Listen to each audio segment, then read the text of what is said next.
ধারাবাহিকের আগামী পর্বতে আমরা দেখব কুসুম আজ অফিসে যাবে, তাই সকাল সকাল বাড়ির সমস্ত কাজকর্ম নিজের হাতে গুছিয়ে নেয় আর মনে মনে বলতে থাকে, ঠাকুর তুমি আমায় শক্তি দাও, যাতে আমি আবারও ছোট সাহেব আর দেবীমার মন জয় করে ফেলতে পারি।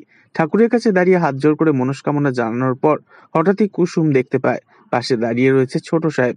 তখন কুসুম অবাক হয়ে জিজ্ঞাসা করে, ছোট সাহেব, আমাকে কেমন দেখতে লাগছে? মনে হচ্ছে তো আমি অফিসে যাচ্ছি বলে? তখন আয়ুষ্মান তাকিয়ে থাকে একভাবে কুসুমের মুখের দিকে আর বলে ওঠে, তোমার চোখটা একটু টেরা হয়ে গেছে কুসুম। তখন একথা শুনে কুসুম ভীষণ দুশ্চিন্তায় পড়ে যায় আর তড়িঘড়ি আয়নায় নিজের মুখ দেখতে থাকে।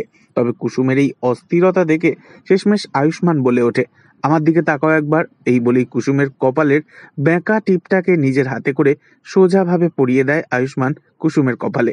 আর আয়ুষ্মান বলে, এবারে একেবারে পারফেক্ট লাগছে তোমাকে।